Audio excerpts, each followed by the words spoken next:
Welcome back into Saturday, November 2nd in the NBA. My three best bets are on the way. Hope you guys have a great weekend, but of course, we need to make some money. We're going to dive into some NBA plays for Saturday's slate. As always, my name's Austin from Calling Our Shot. We start with a recap of yesterday. A massive day for us, 4-1, going up nearly 5 units. We had Shai Gilgeous-Alexander over 27.5 points, a 2-unit play. Cashed in the third quarter. He didn't even play in the fourth, and he still cashed. LaMelo Ball's over in points plus rebounds, easy. Jalen Brunson nearly hit his points line in the first half. He had 26 in the first half. And then we also had our Anthony Davis, 25 and a win, and Rudy Gobert, double-double, plus 350 parlay. Our only loss, Hawks, plus 7.5. How many did they lose by? 8. 1 point away from the sweep. That was just a half-unit play. A massive day. We've had a pretty good last 3 days. Let's continue that momentum into Saturday, and let's 3-0 sweep this board. You guys in? I certainly am. If you are new, like I said, do me a favor, go down below, like and subscribe. We'll have a bunch of NFL videos posted later on today for all my favorite picks for Sunday, so I encourage you to tap into those. I should have those live around 12, sometime this afternoon. Go check them out later on today, and make sure you subscribe so you don't miss out on that. Let's dive into the picks today. The first one is going to be the man on my shirt. A 1.5-unit play. Damian Lillard. Now, some could say, Austin, this is the Portland Trailblazers version. And I would argue that's the version I want today. I don't want this Milwaukee Bucks version that's trying to get Giannis involved. I want ball hog Dame, and I think we get that tonight. I like Damian Lillard for 1.5 units is over 22.5 points, minus 115 on DraftKings. Now, you could say, well, Austin, why don't you make this a 2-unit play? Well, I don't love it as much as SGA yesterday, but I still really like Damian Lillard, and I almost did make it a 2-unit play. But we'll stick with 1.5 and keep things moving. Now, obviously, if you haven't seen Damian Lillard's last game, not ideal. Let's talk about it. Lillard is averaging 23.2 points per game. So right at this line, if he hits his average, we hit cash this bet. If he scored 30, 28, 21, 33, and 4 points. So 4 points. What the heck happened? Well, he shot 1 for 12 from the field, and they got smoked by the Grizzlies.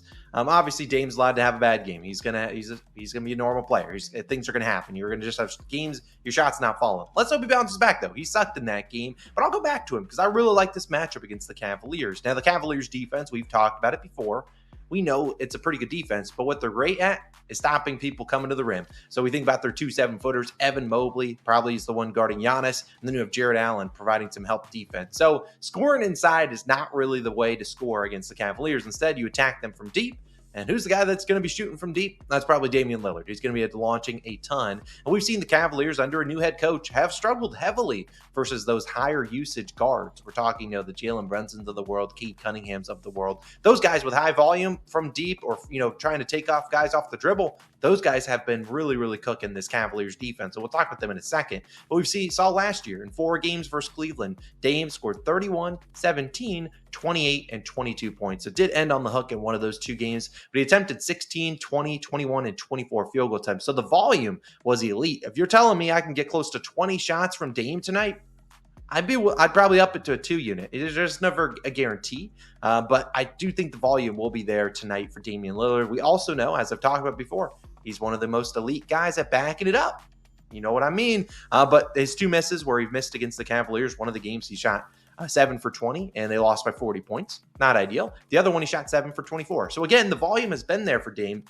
Comes down to, can he knock down the shots? Coming off a game where he could not knock down any shot, my anticipation or expectation is that he will start to make some shots. And as I said, guards with high usage versus the Cavs have had success. Just look at these guys. These are a list of guards with 15 or more shots against Cleveland. Jalen Suggs scored 28 points on them last night, and that was on 20 field goal attempts. Jalen Brunson at 21 points, shot 24 times. You just couldn't buy a bucket. I think he was 8 for 24. Just didn't make any of his shots. Cade Cunningham scored 33 on 24 shots. And then Jaden Ivey, his teammate, scored 22, so did finish on the hook on 16 shots. So again, most of these guys are going over their regular lines. A lot of these guys aren't as good as Damian Lillard at getting to the free throw line, which he's elite at. And this Cavaliers team, in my opinion, just doesn't have a great perimeter defender, especially not in that starting lineup. He's either getting Garland or he's getting Donovan Mitchell on him. So, look, I think this is a perfect matchup for Damian Lillard to attack this defense. I think he drops 30 on him tonight. I'll take the 22.5 points for 1.5 units, my best bet of the day. My second pick, I'm going to go to another one, and then I'll throw it to Logan for his favorite spread pick, is going to be another high point line. I wouldn't mind making this a bigger play, but it is a pretty high line, and we'll talk about Tyrese Maxey, who I like to score 30 or more points, minus 125 on FanDuel, a 1-unit play. I took the 30 plus because it was minus 125. you can take the 30.5. I think they probably go hand in hand. I think you'll see Maxey either he's going to get 31 points or he's not. I took the 30 plus because it wasn't too juiced, but I still like the 30.5 for a 1-unit play. Now, Maxey, this could be his final game without the return of his star teammates, Joel Embiid, and new teammate, Paul George. But I think the volume, it continues to be great for Maxey, and this feels like a perfect spot for him to go out and maybe drop 40 points tonight. Wouldn't shock me at all. Now, as I've said, the volume has been elite for Tyrese Maxey because, well, his 2-star teammates are out and the rest of his team kind of sucks. Maxey so far this season has scored 25, 24, 45, and 32 points. You look at his field goal attempts. He shot Halloween 10 for 31 in their first game, 6 for 23, 14 of 32, and 12 of 25.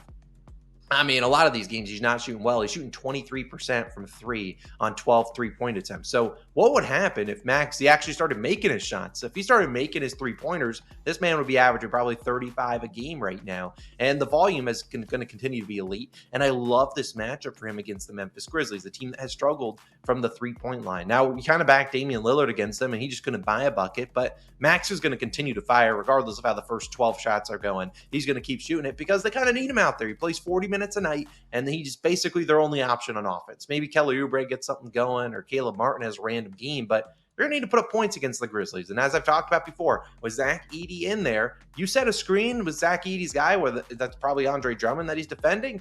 He's still staying in the paint. So Tyrese Maxey will have those walk into 3-pointers or mid-range shots. He just has to make them. And I think he starts to make them tonight. He's back at home. The Philadelphia 76ers are like +2 on the spread. No one in heck is backing the Sixers tonight. They'll back the Grizzlies after a dominant showing. Ja Morant went crazy in their last game against the Bucks. No way they're backing the Sixers tonight. I think the Sixers keep it close, and there's no way in heck they're keeping it close unless Tyrese Maxey's showing up. So I like him to score 30+ points. I know it's a high line, which is why I'm only doing 1 unit, but I think that's a winner along with Damian Lillard. I think both those guys are scoring 30. So I do like Mr. Tyrese Maxey. He's also a COS Hall of Famer. He respects our money, and I think he comes through for us for 30+ points. I'm going to talk about a couple leans in a second, but I'm going to throw it to Logan for his favorite pick of the day. Logan kind of sold the sweep yesterday, but I'll let it slide because it was by 1 point and he didn't deserve that. What you got for the people on Saturday?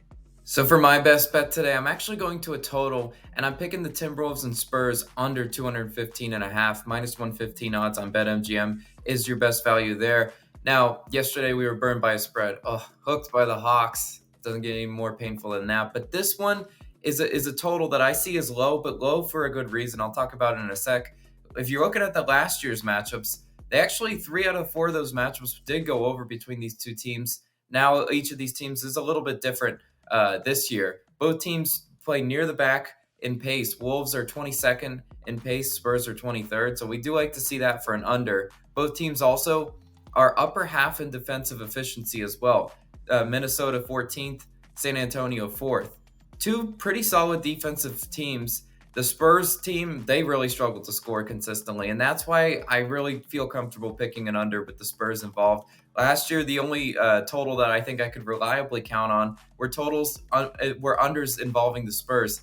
They just can't score consistently, and they do play slow, and they do play defense. They check a lot of boxes. San Antonio, 29th in points per game, 29th in offensive rating, so almost last in those categories. The Spurs also don't take a lot of threes either. So with a short spread like this, the only way I see this game flow going is in a low-scoring battle. The way this game's priced, Minnesota, smaller favorites than I really expect them to be. Yes, they are on the back end of a back-to-back, but it was after a high-scoring affair against the Nuggets. This is a great spot to fade offense in this one. A little bit contrarian to say, well, they just scored a bunch of points yesterday. Well, today they're going to not score as much. I mean, that's why the total is low. I think it's low for a reason. I think the Spurs really do amp up their defensive game as well. And again, Minnesota doesn't really have to expend a ton of effort to stop the Spurs offense. It's not going to light the world on fire.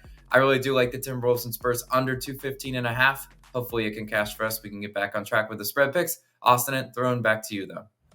Hey, I'm a fan of that pick. Spurs offense has kind of looked pretty trash recently. I'm going to end the video talking about a couple leans. 2 of them. Number 1, I looked at James Harden under in points at 23.5. Now, obviously, they're facing the Thunder at home.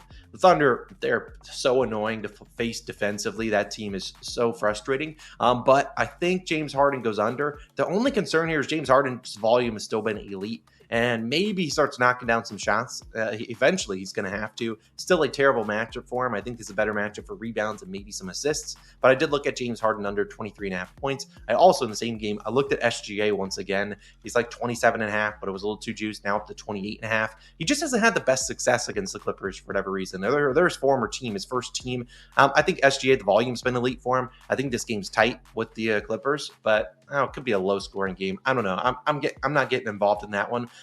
Also, I looked at Terrence Mann, three-pointer. Terrence Mann, I would have taken it, but he hasn't made a three this year. He's 0 for 8.